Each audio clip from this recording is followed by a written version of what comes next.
ছেড়ে দাও মা, ছাড়ো মা, আমাকে ছাড়ো।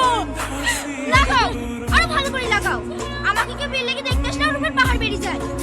সে ঠিকই বলছে বোন, আমি তো সাজিয়েইনি। চুপ কর, আমার মুখের উপর কথা। এবার যদি তোর লেগে আমার মেয়ের বিয়ে ভেঙে যায় না, অগুন তো মুখ পড়ি দেবো। ব্যাগ থেকে পড়ি তো অন্য মাটাকে খেয়েছে, এখন আমাদের পিছনে লেগেছে। খালামা বাজার করা হয়ে গেছে, এই বাকি টাকা। এই যা, টনির সাথে কি ফলগুলো কাটকা। আজ যদি মুখ ধুইছি, কপালে কষ্ট আছে। হ্যাঁ চ মা, হ্যাঁ তোকে সাজিয়ে দিই কি? কাঁদেন না, আপনি এবারে বড় মেয়ে হওয়ার পরেও আপনার উপরে যেভাবে অত্যাচার করে দেখি আমারই কষ্ট হয়।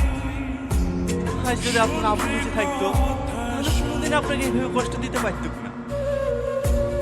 আপনি যত তাড়াতাড়ি পারেন ভালো একটা ছেলেকে বিয়ে করে এ বাড়ি থেকে চলে যান।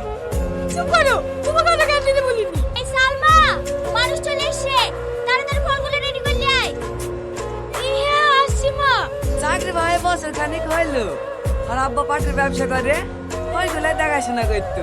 হো, আপনাদের বাড়ি রংপুরের বাজারে, হ্যাঁ না ভিতর পাশে? না একবারে বাজারে, ওই যে আর নার্সিং হোমটা আছে না, ওর পাশে। হ্যাঁ লেন ভাই, চা খেলে।